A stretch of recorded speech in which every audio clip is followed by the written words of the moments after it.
ঝিনাইদহের মহেশপুরে মোটরসাইকেলের ধাক্কায় জেলেহা বেগম নামের এক নারীর মর্মান্তিক মৃত্যু হয়েছে।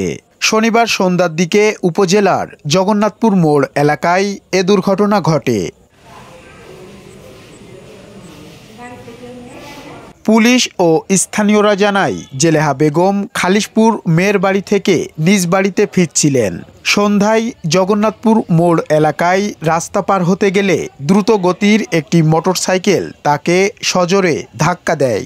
এতে তিনি রাস্তার উপর ছিটকে পড়ে গুরুতর আহত হন। পরে স্থানীয়রা তাকে উদ্ধার করে কোটচাঁদপুর উপজেলা স্বাস্থ্য কমপ্লেক্সে নিয়ে গেলে কর্তব্যরত চিকিৎসক তাকে মৃত ঘোষণা করেন। আমাদের বাড়িতে আসলে আমার বিয়ান ওই মোটরসাইকেলে ধাক্কা লেগে পড়ে গিয়েছে।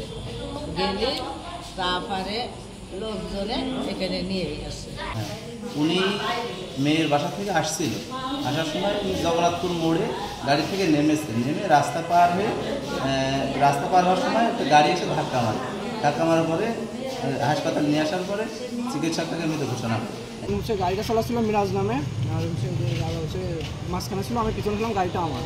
কারণ আমরা বাম সাইডে যাচ্ছিলাম, আপনার উনি ডান সাইডে একটা ইজবাইক থেকে নামছিল, নামার পরে উনি দৌড়তে রাস্তাটা পার হয়ে গেছে, ঠিক আছে, দেখি নাই ও। তারপরে উনি বাম সাইডে চলে আসছে, আমরা গাড়িটা ডান সাইডে নিয়ে দিয়েছি। উনি মনে করেন আপনার ডান সাইডে চলে গেছে, তারপরে গাড়ির সাথে অ্যাক্সিডেন্ট হয়ে গেছে। তারপরে ওখান থেকে সাধারণত আমরা তুলে ওখান থেকে আবার হাসপাতালে নিয়ে আসি। নিহত জেলেহা বেগম উপজেলার জগন্নাথপুর গ্রামের কলম হোসেনের স্ত্রী।